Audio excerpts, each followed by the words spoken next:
ওরে শালা আমি আজকে দই বানাবো কত সুন্দর দই দই খেতে অনেক মজা। এখন দুধগুলা জাল দিয়ে নিচ্ছি সুন্দর করে লাড়াচাড়া লাড়াচাড়া দিয়ে নিচ্ছি। এখন হচ্ছে আমি ক্যারামেল দিয়ে দিচ্ছি। এটা হচ্ছে চিনি ক্যারামেল দিয়ে দিতে হবে। সুন্দর করে নেড়ে নেড়ে নেবো। এখন আমি দুধ দিয়ে দেবো, অল্প দুধ দিয়ে, বুঝছো না? না আম্মু দেখলে মার দিব মার। এখন বিচনগুলা দুধের মধ্যে, দুধ ঢাইলা বিচনগুলা দুধের মধ্যে দিয়ে দিতে হবে। বুঝতে পারছো তোমরা গাইস? তারপরে নাড়াচাড়া নাড়াচাড়া দিতে হবে সুন্দর করে। এখন আবার দইয়ের বিচুনগুলো গোটায় গোটায় গোটায় গোটায় গোটায় গোটায় গোটায় গোটায় গোটায় গোটায় গোটায় গোটায় গোটায় সুন্দর করে নেড়ে নিতে হবে। এখন দইয়ের বিচুনগুলা সুন্দর করে পাতিলে লাগায়ে নিতে হবে। এখন দুধগুলো উপর থেকে ঢেলে নিবি।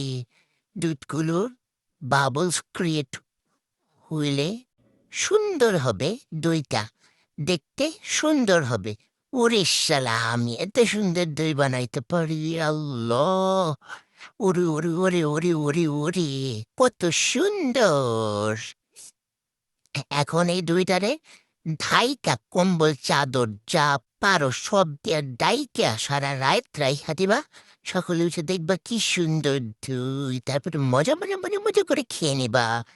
এখন হয়েছে, দেখো কত সুন্দর হয়েছে আমার দইটা। ওরে শালা, দেখো কি সুন্দর করে কাইটা নিতেছি আমি, কত সুন্দর হয়েছে। মজা করে খাই নিব আমি এখন। ওফ, আমার জিব্বা দিয়ে তেমন লোল পড়তাছে, আমার আবার খাইতে ইচ্ছে করতেছে। কত মজা হয়েছে, আমি আবার একটু খাইতে চাই। আ আ আ আমার দই দই দই কই গেল? আ দই সব গায়ে খামি না, যা শালা যা।